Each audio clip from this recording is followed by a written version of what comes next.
From Ballen Studios and Wondery, I'm MrBallen, and this is MrBallen's Medical Mysteries, where every week we will explore a new, baffling mystery originating from the one place we all can't escape, our own bodies.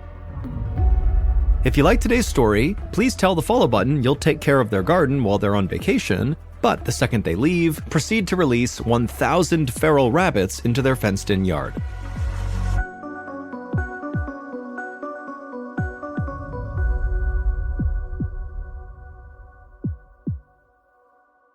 This episode is called Dead Tired.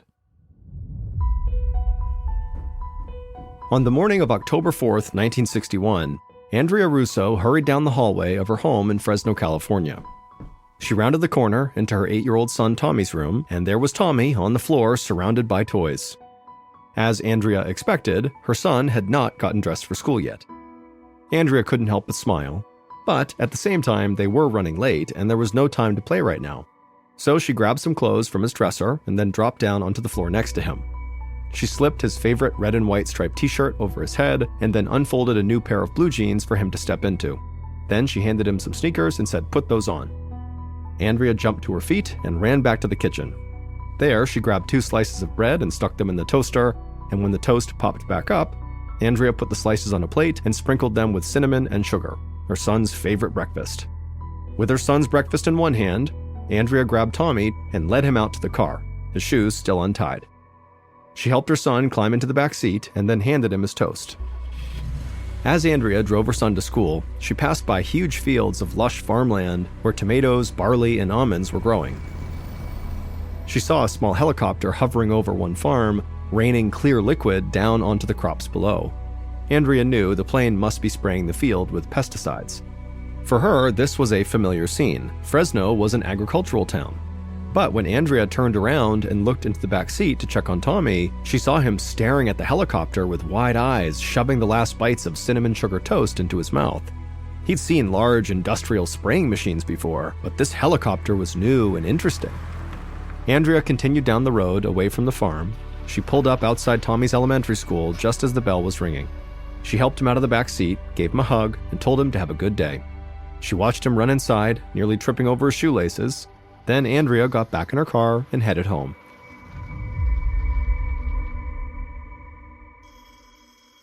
A few hours later, Andrea was in the laundry room folding Tommy's clothes when the telephone rang. She ran to the living room and picked up the call, and it was Tommy's teacher. The teacher sounded very concerned. She said that something seemed very off about Tommy. Normally, he was always smiling and paying attention in class, but today he'd been acting totally lethargic all morning. Instead of being involved in the lessons, he just kind of stared into space with his eyes glazed over. And when it was time for recess, he didn't even want to go outside. Andrea was surprised. Her son had seemed perfectly fine that morning, and he would never skip recess, even if he had a cold or a stomachache. So she knew he must be feeling really sick. She told the teacher she'd be there to pick him up soon. Andrea hung up the phone, grabbed her keys, and drove straight to the elementary school. As soon as she pulled up to the curb, she saw Tommy trudge out the front door. He dragged his feet with each step. He hadn't even bothered to put his backpack onto his shoulders. He just pulled it on the ground right behind him. When Tommy made it to the car, he crawled into the back seat and closed his eyes without saying a word. Andrea asked if he was okay, but all Tommy did was shake his head, no. Andrea had never seen her son like this before. Andrea worried that Tommy was more than just tired, so she called Tommy's pediatrician as soon as she got home. Luckily, the doctor could see them right away. At the pediatrician's office, a receptionist led them into an examination room and said the pediatrician would be there soon. Andrea helped her son up onto an exam table covered with a thin sheet of paper. She held his shoulders and looked into his eyes. They were glassy and unfocused. As soon as she let go of his shoulders, he laid down sideways on the exam table and shut his eyes. Andrea didn't know if she should wake him up or let him rest, but before she could decide, the doctor knocked softly on the door and then came into the room. The doctor was an older man with dark hair, the same pediatrician Tommy had had since he was a baby. Andrea was relieved to see a familiar face.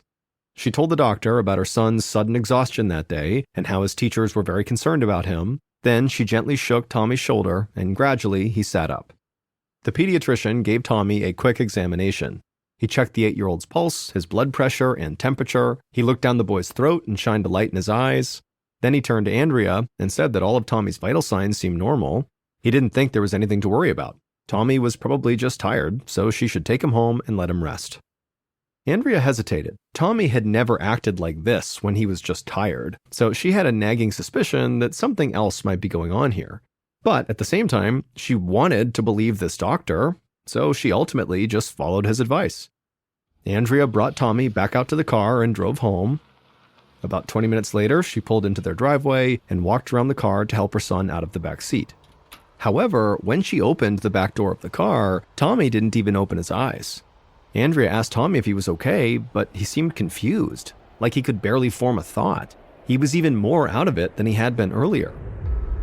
Very concerned, Andrea got into the front seat and sped right back to the doctor's office. She parked her car, grabbed Tommy out of the back seat, and carried him inside. It had been less than an hour since they'd left, and the receptionist looked confused to see them again. But Andrea told her that they needed to see the doctor again right now. This was an emergency. The receptionist nodded and ran to get the doctor. But then suddenly, Tommy blurted out that he had to use the bathroom, and he got up and ran to the restroom so quickly that Andrea couldn't keep up. Tommy flung open the door and slammed it shut. From outside in the hall, Andrea could hear her son retching. Tommy vomited, and then he had diarrhea. When he came out of the bathroom, he looked absolutely miserable. By this point, the doctor had come out into the waiting area. He and Andrea helped Tommy walk to the exam room, and as soon as they got inside, Tommy collapsed onto the table, barely conscious. The doctor's eyes went wide. He raced over to Tommy and checked his vitals again. Then he turned to Andrea and told her Tommy's heart rate was extremely high. She asked him what was wrong, and he just shook his head. He had never seen anything like this before. But the doctor did say he knew someone who might be able to help.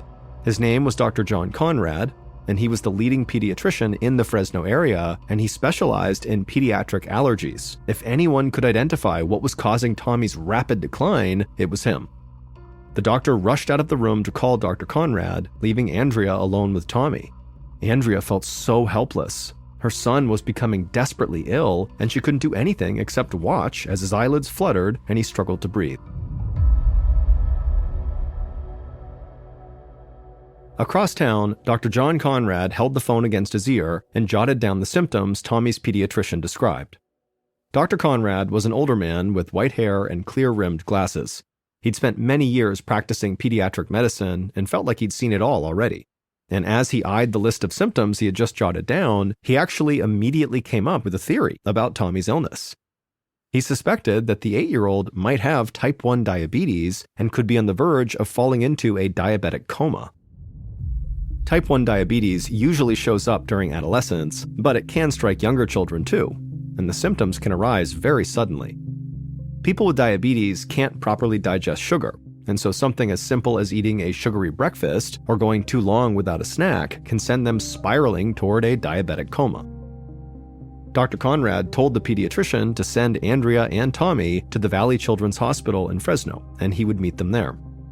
Dr. Conrad then immediately called that hospital and asked the staff to be ready to test Tommy for diabetes as soon as he and his mother arrived. Then Dr. Conrad ran out to his car and made his way to the hospital. Valley Children's Hospital was a single-story brick building that was lined with trees. When Dr. Conrad walked inside, a nurse with a long ponytail and blue scrubs approached him. The nurse told him that Andrea and Tommy were already there, and the diabetes test that Dr. Conrad had requested had come back. The results were negative, meaning whatever was happening to Tommy was not type 1 diabetes. And that wasn't all. As they walked towards Tommy's room, the nurse said they'd run other blood tests in addition to checking for diabetes. Now, most had come back normal, but Tommy's white blood cell count was extremely high, which meant his body was clearly fighting off something. Dr. Conrad thought about this. Most likely, Tommy was fighting off an infection, maybe in his intestinal tract, that would explain the vomiting and diarrhea. Dr. Conrad felt like he might be onto something, but he would need to examine Tommy himself to figure out more. Tommy was curled up in the hospital bed when Dr. Conrad came in. His mother hovered over him, looking totally exhausted and terrified. When she saw Dr. Conrad come in, she ran over, clasped his hand, and said how happy she was to see him. The doctor could feel the young mother's fear in her handshake, and it made him even more determined to get to the bottom of Tommy's illness as quickly as possible. Tommy almost looked like he was sleeping, except that his hands and feet were twitching. Dr. Conrad checked his pulse, and Tommy's heart was still racing. The doctor asked Tommy how he was feeling, but Tommy seemed too confused to even speak. In fact, he could barely even open his eyes. And when he did, Dr. Conrad saw that Tommy's pupils had constricted into 2 tiny black dots. The doctor wasn't sure what to make of the muscle twitches and the constricted pupils, but he still thought that Tommy might have an intestinal infection, so he wanted to examine the 8-year-old's abdomen. Dr. Conrad moved the blankets out of the way and very lightly pressed on the boy's belly, and immediately Tommy screamed in agony. The doctor pulled his hand away reflexively. The severity of Tommy's reaction really surprised him, but it also made an intestinal infection seem much more likely. Dr. Conrad wondered if maybe Tommy had consumed a relatively common bacteria called Shigella that often spreads in places like elementary schools. Thinking this could be the answer, Dr. Conrad asked hospital staff to run a test for Shigella because as soon as they got confirmation that that was what it was, they could begin treating Tommy. But 2 hours later, Dr. Conrad sat in the hallway outside of Tommy's room and read over the test results. Tommy had tested negative for Shigella infection. Dr. Conrad shook his head as he reviewed Tommy's symptoms. The boy was pale and feverish with extremely small pupils, his heart rate was abnormally high, his muscles were twitching, and his white blood cell count was elevated. The boy was experiencing confusion and extreme stomach pain. He seemed to be floating in and out of consciousness. Dr. Conrad put all these details together, and then he had a deeply unsettling thought. What if this boy has been poisoned? Dr. Conrad took a deep breath. Tommy's symptoms actually reminded him of a patient he'd once treated, a farmer who'd come down with sudden exhaustion, muscle twitches, and vomiting. That sounded a lot like what Tommy was going through. It turned out the farmer had been poisoned by the organic phosphates in the pesticides he applied to his crops. He had accidentally inhaled some of the chemicals in the process. Dr. Conrad wondered if maybe something similar could have happened to Tommy. Fresno was, after all, an agricultural community, so it was possible that the 8-year-old could have, in theory, inhaled pesticide by accident. Even a tiny amount would be enough to cause extreme symptoms within just a few hours. Dr. Conrad realized that he needed to act fast. Organic phosphates were powerful poisons. If he didn't give Tommy an antidote quickly, this little boy could die. 5 minutes later, Dr. Conrad rushed back into Tommy's room carrying a syringe that contained a medicine called atropine. The doctor carefully injected this drug into Tommy's arm as the boy lay completely still, except for the twitching in his hands and feet. It was the same medication that Dr. Conrad had used with that farmer, and he prayed this would work for Tommy too. While they monitored the boy's condition, Dr. Conrad asked hospital staff to run a blood test for organic phosphate poisoning. A few hours later, around 8:30 p.m., the results of that test came back. Dr. Conrad's hunch was correct. Tommy was suffering from organic phosphate poisoning. The doctor broke the news to Tommy's mother.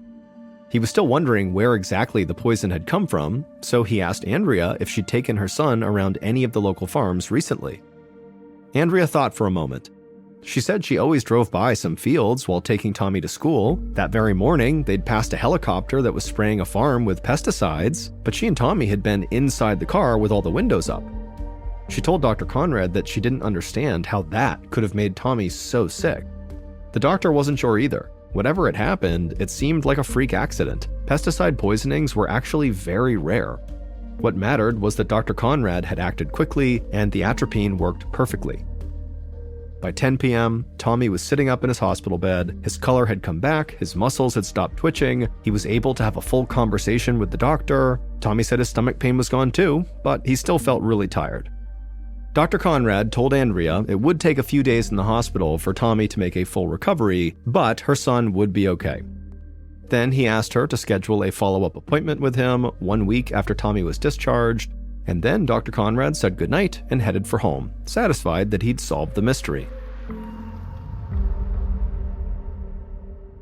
6 days later, there was no trace of poison left in Tommy's system, and so he was finally healthy enough to go home from the hospital. Andrea packed up their belongings and led Tommy to the parking lot. He skipped along beside her, and instead of talking about his illness or his time in the hospital, he just chatted about his Tonka trucks. When they got in the car, Tommy jumped into the back seat without her help. He was so excited to go home. But despite how energetic her son seemed, Andrea still felt nervous. She was happy that Tommy was coming home, but she wouldn't feel at ease until the checkup with Dr. Conrad the following week. For the next 6 days, Andrea did not take any chances. She kept her son at home and resting in bed. She wouldn't let him go to school, play outside, or even leave the house. It actually wasn't until the day of his doctor's appointment the week after that Tommy finally swapped out his PJs for real clothes and finally walked outside. Andrea helped him into the back seat and drove to Dr. Conrad's office. The white-haired doctor greeted Tommy with a smile. He gave the boy a thorough examination and assured Andrea that her son was doing just fine. When Tommy heard that, he hopped up and tugged on Andrea's arm. She looked down at her son, who had a huge smile spread across his face, and he said he couldn't wait to go back to school and see his friends again. Relieved, Andrea thanked Dr. Conrad and headed back out to the parking lot. Tommy sprinted ahead of her, anxious to get back home. As Andrea drove through Fresno on the way home, she felt like she could finally breathe. Her son had never been that sick before. Seeing him suffer like that had been terrifying, and she hadn't been able to relax until just now, when Dr. Conrad promised that really everything was all right. And so now they could finally get back to their normal lives. Andrea turned into her neighborhood, looking forward to a weekend at home before Tommy went back to school. But then her son called out to her from the back seat. He said his stomach was starting to hurt again. When Andrea turned to look at him, she saw him breathing rapidly, and there were beads of sweat dripping down his forehead. All of Andrea's dread came rushing back. She immediately turned around and sped back to Dr. Conrad's office. As she drove, Andrea repeatedly checked on Tommy in the rearview mirror, watching his condition get worse and worse by the second. When they were about 10 minutes away, all the color suddenly drained out of Tommy's face. Then his whole body kind of went slack and he slumped over and collapsed onto his side. Andrea slammed on the gas pedal. She could not get to Dr. Conrad's office fast enough. By the time she finally skidded into the parking lot, she was in a complete panic. She didn't even bother to bring her son inside with her. She just got out of the car and sprinted into the doctor's office alone. A few moments later, Andrea rushed back outside with the doctor, and they went to her car and they found Tommy still laying in the back seat, completely still and silent. To Andrea's surprise, Dr. Conrad actually flung open the passenger side door and got inside. And then he told Andrea to get in and drive us to the Valley Children's Hospital. They had no time to waste.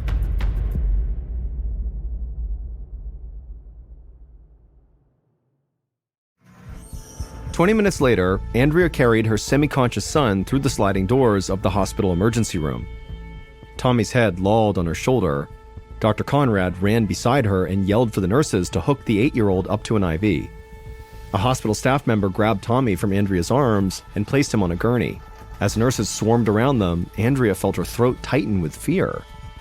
The nurses pushed Tommy's gurney down the hallway, and Andrea chased after them, following them into a hospital room. Suddenly, she heard her son screaming. His face contorted in pain as the nurses worked to connect an IV. Andrea watched, helpless, while her son began to gag. He tried to lift his head, but he couldn't sit up, and so he vomited just onto the bed. Then, Tommy stopped moving altogether as tears filled his eyes. Andrea didn't understand how or why this was happening again. All she knew was that Tommy's symptoms were even worse than the first time. Andrea was terrified, but she had never been more thankful for Dr. Conrad. He told hospital staff to make sure they administer more atropine. Andrea stood next to her son's bed and just prayed the atropine would work the way it did the first time. Sure enough, a few hours later, Tommy was awake and his stomach pain had subsided. He asked for a glass of water, and when a nurse brought it in, he was able to reach out and grab it. Tommy wasn't confused anymore, he could move his limbs, so clearly the atropine had saved his life again. Andrea was obviously extremely relieved that her son had pulled through, but as she sat beside his hospital bed, she couldn't help but feel sick to her stomach.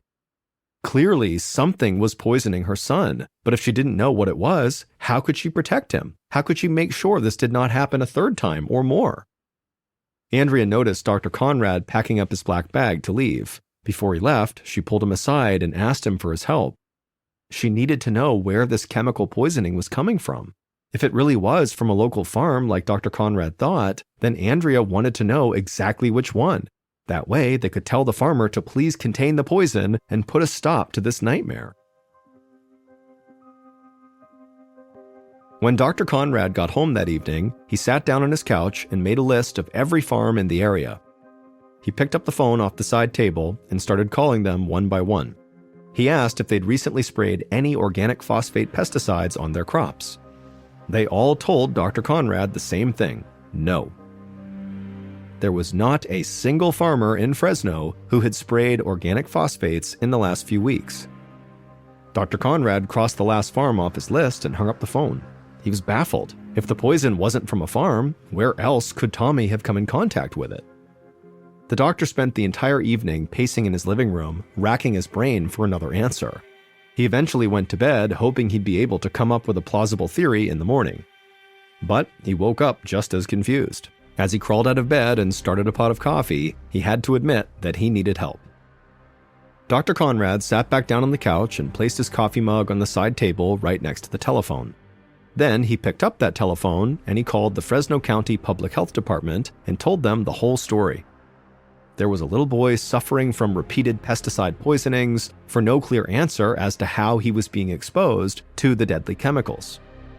The health department official asked some follow-up questions, like what Tommy had been doing before he became ill, and Dr. Conrad didn't really have all the answers, but he explained that the previous afternoon, he had examined Tommy and given him a clean bill of health.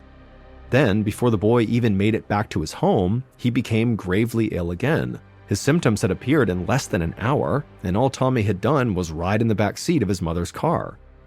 But that little detail of the boy riding in his mother's car caught the health department representative's attention.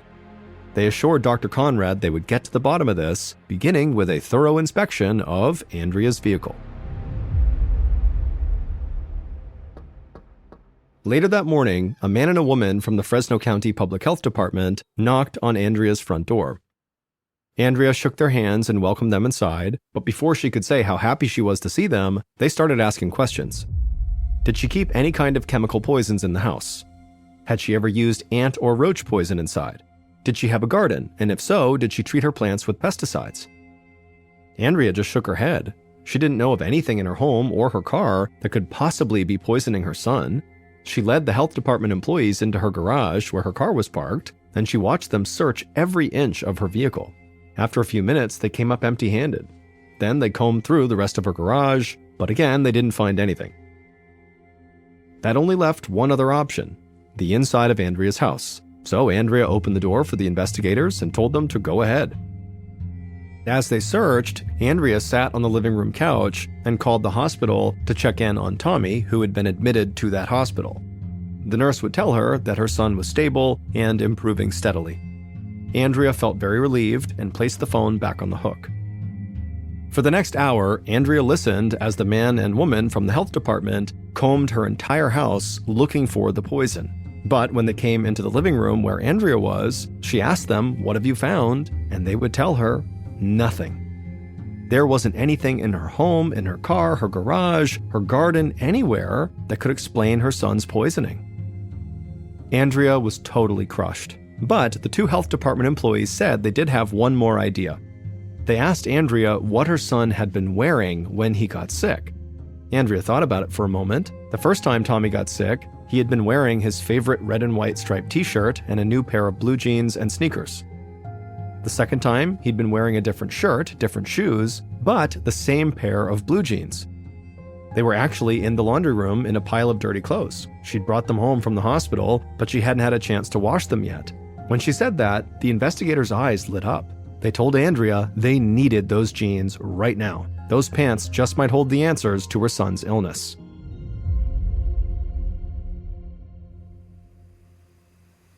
Later that afternoon, Dr. Conrad stood in a white-walled lab at the Fresno County Health Department laboratory wearing gloves and a face mask. Next to him, the health department investigators who had just searched Andrea's home gazed into a rectangular glass tank full of hundreds of buzzing mosquitoes. Dr. Conrad held Tommy's blue jeans in his gloved hand. When the investigators gave him the okay, he lifted the lid on the tank and quickly put the jeans inside and then shut the lid before any mosquitoes could escape. 15 minutes later, the buzzing had stopped. The lab was silent. Dr. Conrad looked over and saw the two investigators grinning. That's when he realized this was the breakthrough they needed. Every single mosquito inside of that glass tank was now dead, and Tommy's pants had killed them. It would turn out Tommy's own genes were the things that were poisoning him. They were loaded with toxic organophosphates. Now, Dr. Conrad had new questions. Where had these genes come from, and how did they become laced with pesticide? He used the health department laboratory's phone to call Andrea and explain the results of the experiment. He could tell by her voice that she was both very surprised and also very relieved, and luckily she was actually able to explain the genes. She said she'd bought those jeans about a month earlier in September. A trucking company was having a salvage sale for damaged goods and happened to have some nice jeans in Tommy's size. The pants were so cheap that Andrea actually bought 5 pairs of them, although Tommy had only worn 1 pair so far. Dr. Conrad told Andrea that it was highly likely that all of the jeans she had purchased were poisoned, so Tommy should obviously never wear them again. That's when Andrea pointed out that she actually did not buy every pair of jeans at the salvage sale. She said there had still been an entire stack of them after she had left with her 5 pairs.